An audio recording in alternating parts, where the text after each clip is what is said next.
Kagulat World, welcome back sa channel na laging nagbibigay ng kakagulat na kwento sa buong mundo.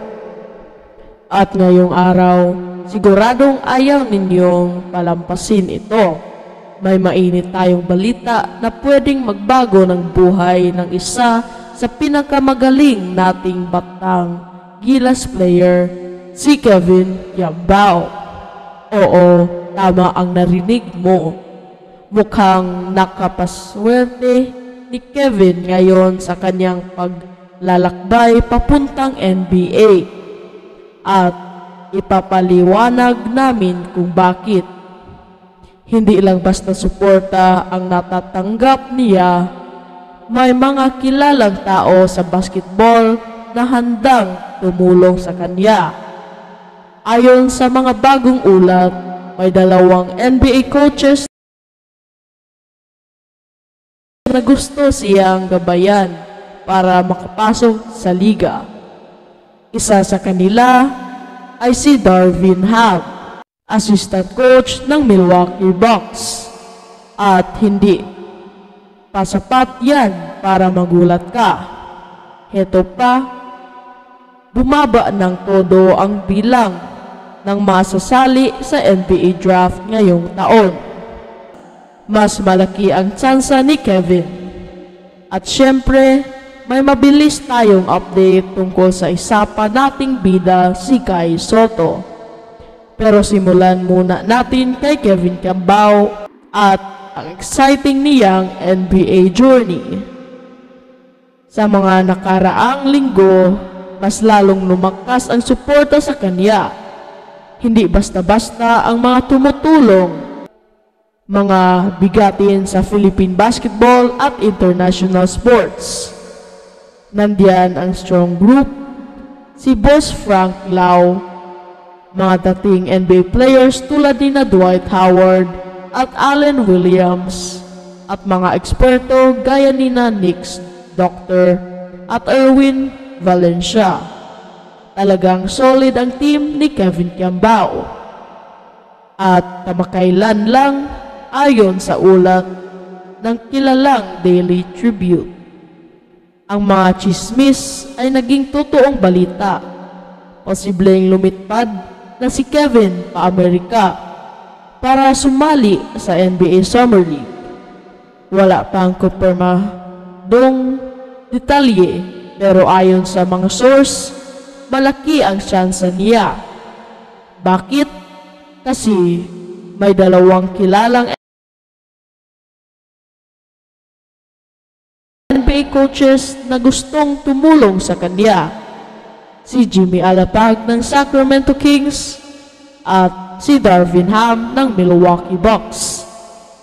Mga Kagulat World, expected na natin na susuportahan siya ni Coach Jimmy. Pinoy yan at matagal nang tumutulong sa mga kapwa nating atleta. Pero si Darvin Ham, gulat na gulat kami. Para sa hindi nakakaalam, dati siyang import sa PBA para sa Talk and Text noong 2006. Ang lupit isipin na ngayon, isa na siya sa mga posibleng susi para makapasok ang isang batang Pinoy sa NBA. With Jimmy Alapag still involved with the Sacramento Kings, there's a huge possibility that the Sacramento could be the one of Kevin's NBA workout destinations. Milwaukee too. Imagine having access to 2 NBA teams during the pre-draft process. That's a massive advantage. Here's what makes this even more exciting. The field of players entering the NBA draft this year is surprisingly small. Only 106 players have declared for the draft. Compare that to Kai Sotto's draft year, where 283 players joined, including 20 to 30 overseas players.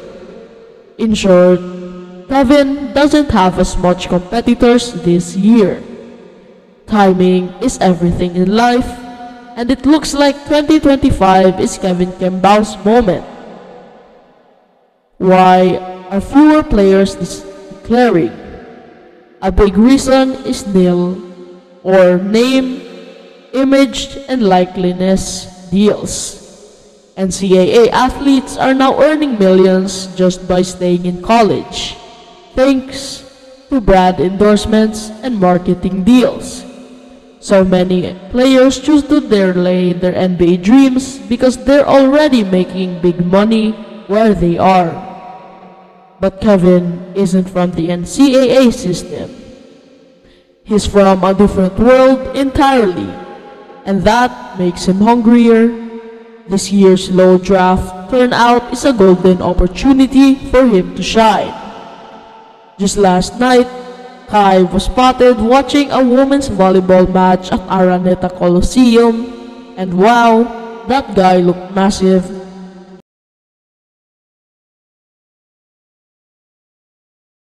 His traps were popping, his shoulders looked way stronger. He's clearly been putting in serious work behind the scenes. And that just makes all of us more excited about his comeback. Some fans are worried about his weight gain, thinking it might be not good for his recovering ACL.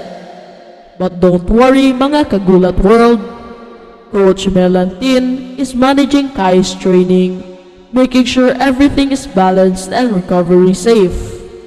This isn't just random bulking, it's calculated. When Kai returns to full workouts, he might be stronger than ever. The NBA dream for him isn't over, not even close. Kevin Kembao and Kai Soto represent the next generations of Filipino basketball dreams. And right now, they're both at turning points.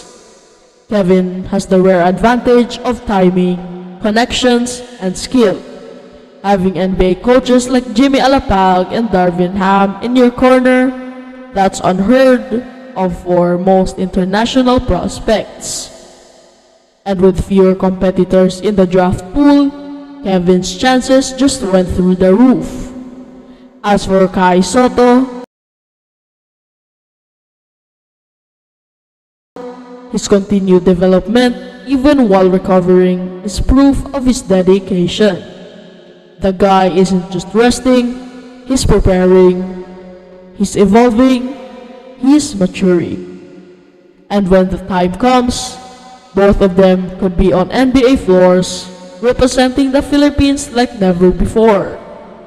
In the world of basketball, timing and connections can shape everything. And right now, Kevin Kembao is standing at the edge of something massive.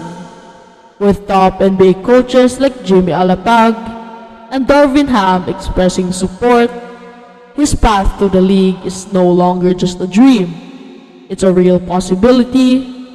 Add to that a historically low number of draft entrants this year, and you've got a perfect storm that could take you straight into the NBA spotlight.